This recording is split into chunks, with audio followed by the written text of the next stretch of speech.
5 दिनों तक आपको गर्मी से बिल्कुल भी छुटकारा आपको नहीं मिलने वाला है। हाँ, परसों हम एक्सपेक्ट कर रहे हैं, मतलब कि 14 तारीख को पंजाब के नॉर्दर्न पार्ट में कुछ पार्ट में आपको थोड़ी बहुत आपको बारिश हो सकती है WD के चलते। तो लोगों को मानसिक रूप से अभी तैयार रहना पड़ेगा कि अगले 5 से 7 दिनों तक उनको गर्मी का प्रकोप झेलना है। गर्मी अपना विभत्स रूप दिखलाने वाली है, ये हमने पहले ही ये जारी कर दिया था, पूर्वानुमान हमने जारी कर दिया था। और 16 मई से जो आपको हीट वेव के कंडीशंस जो इस्टेब्लिश हुए हैं पंजाब, हरियाणा और चंडीगढ़ में, अभी तक कंटिन्यू है। बीच में थोड़ी बहुत राहत मिली थी, WD आ गया था, उसके वजह से थोड़ी बहुत राहत मिली थी। ये सब एक्सट्रीम वेदर के केसेस हैं। हम लोगों को नहीं, सब लोगों को कॉन्शियस हो जाना पड़ेगा, सावधान हो जाना पड़ेगा और अपने इंडिविजुअल लेवल पर इसका इफोर्ट लेना पड़ेगा, तभी इसमें कुछ सरकार के चाहने से इसमें कुछ भी नहीं होने वाला है। और सपोज करिए आप घर से बाहर निकलते ही हैं तो आप सर को वाइट कलर के या फिर लाइट कलर के कॉटन कपड़े से आप ढके रहें सर को, और पूरे शरीर पर भी लाइट कलर के कॉटन कपड़े, ढीले ढाले कॉटन के वस्त्र पहने। दही हो गया, लस्सी हो गया, जलजीरा हो गया, नींबू पानी हो गया, बेल का शरबत हो गया, सत्तू हो गया, ये सब आप रेगुलर इंटरवल पर आप लेते रहें।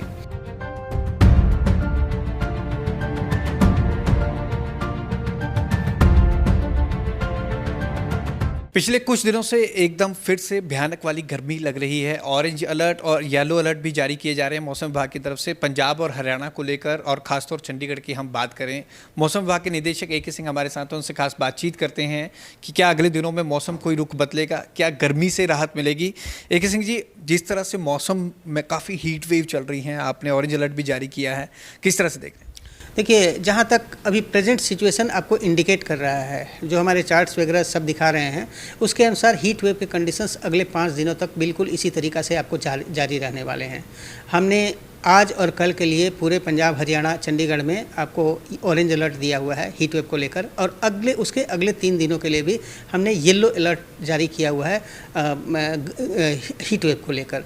मतलब अगले 5 दिनों तक आपको गर्मी से बिल्कुल भी छुटकारा आपको नहीं मिलने वाला है। हाँ, परसों हम एक्सपेक्ट कर रहे हैं, मतलब कि 14 तारीख को पंजाब के नॉर्दर्न पार्ट में कुछ पार्ट में आपको थोड़ी बहुत आपको बारिश हो सकती है WD के चलते, लेकिन उसके चलते इस गर्मी पर कोई इफेक्ट नहीं आपको पड़ने वाला है। बहुत छिटपुट पार्ट में आपको थोड़ी बहुत बारिश होगी, गर्मी पर कोई इफेक्ट नहीं पड़ने वाला है। तो लोगों को मानसिक रूप से अभी तैयार रहना पड़ेगा कि अगले 5 से 7 दिनों तक उनको गर्मी का प्रकोप झेलना है। AK सिंह जी, बात करें गर्मी की, इतनी भयंकर गर्मी इस बार पड़ रही है, कई सालों का रिकॉर्ड भी टूटा है, और मॉर्निंग टाइम में तो निकलना ही बहुत मुश्किल हो रखा है, इवनिंग तक अगर हम बात करें। इस बार जो गर्मी को लेकर ये इतना भयंकर रूप धारण कर रखा है मौसम ने, ये मतलब क्यों हुआ है, क्या इसके कारणों पर स्टडी हुई है? देखिए, अभी आपको जो भी चल रहा है, पहला बात कि हमने तो अप्रैल में ही पहले ही डिक्लेयर कर दिया था कि इस बार जो एक्सट्रीम केसेज आपको होने वाले हैं, मतलब गर्मी अपना विभत्स रूप दिखलाने वाली है, ये हमने पहले ही ये जारी कर दिया था, पूर्वानुमान हमने जारी कर दिया था, और वही हो रहा है। और 16 मई से जो आपको हीट वेव के कंडीशंस जो इस्टेब्लिश हुए हैं पंजाब, हरियाणा और चंडीगढ़ में, अभी तक कंटिन्यू है। बीच में थोड़ी बहुत राहत मिली थी, WD आ गया था, उसके वजह से थोड़ी बहुत राहत मिली थी। ये सब एक्सट्रीम वेदर के केसेस हैं, बिल्कुल एक्सट्रीम वेदर के केसेस हैं, क्योंकि आपने कुछ पार्ट्स में सुना होगा, कुछ दिन आपको पारा जो है 50+ भी चला गया था, 47, 48 तो बिल्कुल नॉर्मल बात होगी। ये सब एक्सट्रीम वेदर के केसेस हैं, और ये सब एक्सट्रीम वेदर के केसेस इंडिकेट करते हैं कि ग्लोबल वार्मिंग हो रही है। तो ये ग्लोबल वार्मिंग का ही इफ़ेक्ट है कि ये सब आपको हो रहे हैं, और यही आपको एक इंडिकेशन नहीं है, आपको बहुत सारे इंडिकेशन आपको मिल चुके हैं। जैसे आप इस साल जो है जनवरी का ठंड याद करिए, जब पूरा पंजाब कांप चुका था कोहरे से और ठंड से, वो भी एक्सट्रीम वेदर था। आप पिछले साल का 8, 9, 10 जुलाई याद करिए, जब आसमानी आफत आ गई थी बारिश के रूप में, वो भी एक्सट्रीम वेदर था। इस बार जो फजीलका में जो आया, ये मालवा रीजन में जो आया टॉर्नेडो का घटना, वो बिल्कुल एक्सट्रीम केस है। पिछले साल भी उसी रीजन में आया था, इस साल भी उसी रीजन में आया था। तो ये एक्सट्रीम वेदर के केसेस आपको बढ़ रहे हैं। इसका मतलब क्लियर कट इंडिकेशन है कि ग्लोबल वार्मिंग हो रही है, और उसका इफेक्ट हमारी क्लाइमेटोलॉजी पर आ रहा है। हमारा मौसम जो है बेतरह प्रभावित हो रहा है। सर, ग्लोबल वार्मिंग का ये पता चल रहा है, लेकिन इसको लेकर लगता है कुछ ना कुछ करना चाहिए केंद्र सरकार को भी।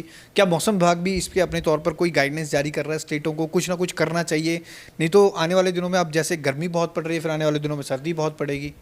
देखिए हमारा जो डोमेन है वेदर फोरकास्टिंग का, और वेदर फोरकास्टिंग को लेकर मतलब कि क्या क्या करना है, इसके प्रिवेंटिव मीटर क्या हो सकते हैं, या फिर आईबीएफ मतलब इम्पैक्ट फोरकास्ट क्या हो सकता है, ये हम कॉन्स्टेंटली पब्लिक को, आपको, सरकार को, और इसको हम कंटिन्यूसली हम बताते जा रहे हैं।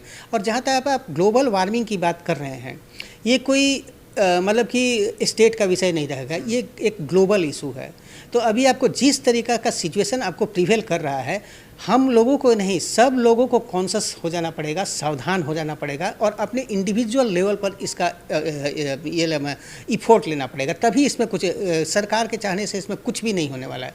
हम इंडिविजुअल लेवल पर क्या कर सकते हैं, उस पर हमको ध्यान देना। इसका एक ही सोल्यूशन है कि ग्रीन हाउस गैसेज जो है उसका इमिशन जो है आपको कर्टेल किया जाए इन्वायरमेंट में। उसके लिए सबको एफोर्ट लेना पड़ेगा, या फिर ग्रीन हाउस गैसेज के चलते मतलब हमारे लेवल पर जो इमिशन हो रहा है उसको कर्टेल करने का कोशिश किया जाए। यही एक सोल्यूशन है। एफॉरेस्टेशन किया, जितने ज़्यादा से ज़्यादा हो सकता है पेड़ लगाया जाए, यही एक सोल्यूशन हो सकता है। लेकिन हम जनमानस को इसमें चेतना लानी पड़ेगी, सिर्फ सरकार के इफोर्ट से कुछ नहीं होने वाला है। सर, आने वाले दिनों में मानसून भी आने वाला है, क्या आने वाले मानसून में भी इस तरह की बारिश खूब देखी जाएगी इस बार? देखिए, हमने ऑलरेडी प्रेडिक्ट किया हुआ है कि इस बार मानसून जो है नॉर्मल से आपको बहुत अच्छा रहने वाला है। तो ये बहुत अच्छी बात है, इंडियन इकोनॉमी के लिए भी बहुत अच्छी बात है। और एक और अच्छी बात है कि मानसून जो है इस बार समय से पहले, 2 दिन पहले आपको केरला में दस्तक दे चुका है और अपने नॉर्मल पाथ से धीरे धीरे आगे बढ़ रहा है। और यहाँ पर भी एक्सपेक्टेड डेट है कि पंजाब, हरियाणा, चंडीगढ़ में आपको लास्ट वीक ऑफ जून पहुँच जाएगा। और जहाँ तक मानसून की बात है, हम एक्सपेक्ट कर रहे हैं कि इस बार नॉर्मल से अच्छा रहने वाला है मानसून।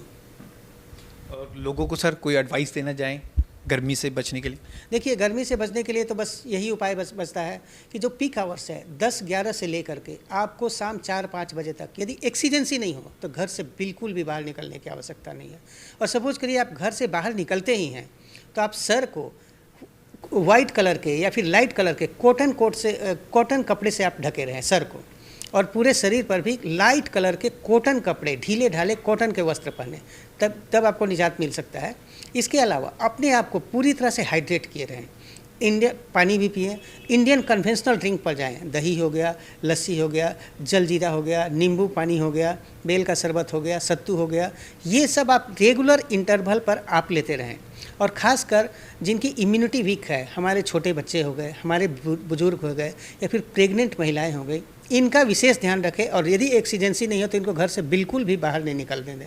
और मान लीजिए कि इन सब चीज़ को होते हुए भी आप लो फील कर रहे हैं, आपको मतली आ रही है, उल्टी जैसा लग रहा है, या आप अपने आप को बिल्कुल असहाय जैसा महसूस कर रहे हैं, मतलब समझिए कि आप पर गर्मी ने असर दिखाना शुरू कर दिया है, इमीडिएटली डॉक्टर को कंसल्ट करें। Thank you so much sir.